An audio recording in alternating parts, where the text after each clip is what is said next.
എന്ന് തോന്നിയിട്ടുണ്ട്? എനിക്ക് പറ്റിയതല്ല, ഇപ്പം വെടിക്കെട്ടിൽ വിഷ്ണു ചെയ്ത ക്യാരക്ടറല്ലേ അത് ഒരു ഇപ്പോഴത്തെ ഒരു വേർഷൻ എടുത്തു കഴിഞ്ഞ് മണിച്ചേട്ടൻ ഉണ്ടായിരുന്നെങ്കിൽ ചിലപ്പോൾ മണിച്ചേട്ടൻ അല്ലെങ്കിൽ കുറച്ച് നാൾ മുമ്പുള്ള മണിച്ചേട്ടന് ചെയ്യാൻ പറ്റിയ കഥാപാത്രമായിട്ട് തോന്നിയിട്ടുണ്ട് വിഷ്ണുവിൻ്റെ. പക്ഷേ വിഷ്ണു ചെയ്തപ്പോൾ അതൊരു മണിച്ചേട്ടൻ ചെയ്യുമ്പോൾ മണിച്ചേട്ടൻ ഓൾറെഡി നമുക്കറിയാമല്ലോ മണിച്ചേട്ടൻ അത് ചെയ്യുന്നുള്ളത്. വിഷ്ണു ചെയ്തപ്പോഴാണ് സത്യത്തിൽ അത് എല്ലാവരും ഞെട്ടിപ്പോയത്. കാരണം നിങ്ങളിപ്പോൾ പറഞ്ഞ പോലെ മണ്ടൻ പ്രേമതല ഇല്ലെന്ന് പറയുന്ന എനിക്ക് കിട്ടിയ പോലത്തെ ഒരു പരിപാടിയാണ് വിഷ്ണുവിന് വെടിക്കെട്ടിൽ കിട്ടിയത്. അത് ഒരു എക്സ്ട്രാ ഓർഡിനറി ആയിട്ട് വിഷ്ണു ചെയ്തിട്ടുണ്ട്. കോ ഡയറക്ഷൻ ആയിരുന്നു. പിന്നെ ആ കഥാപാത്രം എഴുതി കഴിഞ്ഞപ്പോഴേക്കും വിഷ്ണുവിന് തന്നെ ഡൗട്ടായിരുന്നു അത് അവന് ചെയ്യാൻ പറ്റൂല എന്നുള്ളത്. എനിക്ക് പക്ഷേ പരിപൂർണമായിട്ട് അവൻ്റെ അഭിനയത്തിൻ്റെ സ്കില്ല് എനിക്ക് ഒരു ഡൗട്ടും ഇല്ല. ഞാൻ അന്ന് 6ാം ക്ലാസ്സിൽ വെച്ചിട്ട് ഞാൻ കാണുമ്പോഴുള്ള അവൻ്റെ കണ്ണിലുണ്ടായിരുന്ന ഒരു സ്പിരിറ്റും അല്ലെങ്കിൽ ഒരു അഭിനയത്തിൻ്റെ ഒരു പരിപാടി ഉണ്ടല്ലോ, അത് ഇതുവരെ one of the finest actor in Malayalam cinema. അത് നിങ്ങൾക്കത് ഒരു കട്ടപ്പന കഴിഞ്ഞിട്ട് കുറേ സിനിമകൾ വേറെയൊക്കെ അവൻ ചെയ്തെങ്കിലും പ്രത്യേകിച്ച് നമ്മളുടെ സിനിമകളിൽ നിങ്ങൾ നോക്കിക്കോളൂ, എണ്ണം വെച്ച് പറയുമ്പോൾ കട്ടപ്പനയുടെ നമ്മുടെ പടമായിരുന്നു.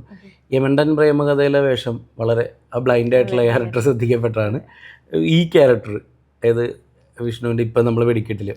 അപ്പോൾ അവൻ്റെ കാലിബർ അനുസരിച്ച് ഞങ്ങൾ രണ്ടുപേരും കൂടി എഴുതുമ്പോൾ അതിന് കുറച്ചും കൂടി അവന് നല്ല പരിപാടികൾ കിട്ടുന്നുണ്ട്.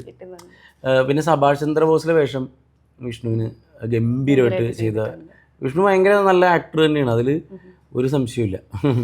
ഈ മലയാള സിനിമയിൽ ഈ കോമഡി ഈ സിനിമകളുടെയൊക്കെ അതിൻ്റെ ഒരു കുറവ് വന്നൊരു സമയത്ത് പെട്ടെന്ന് വന്നതാണ് ഈ അമർ അക്ബർ അന്തോണി, കട്ടപ്പനയിലെ ഋതിക് റോഷൻ എന്നൊക്കെ പറയുന്നത്. അപ്പോൾ പണ്ടത്തെ സിനിമയിലെ ആ ഒരു കോമഡിയുടെ ഒക്കെ ഒരു റിപ്പീറ്റേഷൻ വരാതെ എങ്ങനെ എവിടുന്ന് ഇത്രയും കോമഡിയൊക്കെ ഒപ്പിച്ചു? അതൊരു കാലഘട്ടത്തിൻ്റെ മാറ്റമല്ലേ. ഇപ്പോൾ ഞങ്ങൾ നേരിടുന്ന ഇപ്പോൾ കോമഡിയുടെ ഒരു പ്രശ്നം എന്താണെന്നറിയാമോ, ഒരുപാട് ഇത് വിമർശനങ്ങൾ ഏൽക്കേണ്ടി വരും കോമഡിക്ക്. കോമഡിയുടെ ഒരു പ്രത്യേകത, ഇപ്പോൾ ത്രില്ലറിന് നിങ്ങൾ ശ്രദ്ധിച്ചു ആരും ഉപദ്രവിച്ച് നിങ്ങൾ കണ്ടിട്ടുണ്ടാവില്ല. ആക്ഷൻ പടത്ത് ഉപദ്രവിച്ചിട്ടുണ്ടാവും, പക്ഷേ കോമഡി പടത്തിനെ നിങ്ങൾ ഉപദ്രവിച്ച് നിങ്ങൾ കണ്ടിട്ടുണ്ടാവും.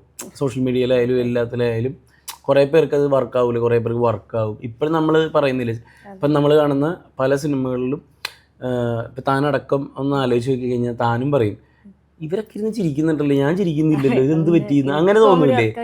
അത് അങ്ങനത്തെ ഒരു സംഭവം കോമഡിക്ക് പണ്ട് കാലം മുതലുണ്ട്, ആ റിസ്ക് ഉണ്ട്. പ്രത്യേകിച്ച് ഇപ്പോൾ പുതിയ തലമുറ എന്ന് പറഞ്ഞാൽ നമ്മളുടെ ഈ ജെൻസിയുടെ കാലഘട്ടത്തിൽ ഒരു 30 സെക്കൻഡിലേക്ക് ഇവരുടെ ഫ്രെയിം ഒതുങ്ങിയിട്ടുണ്ടല്ലോ.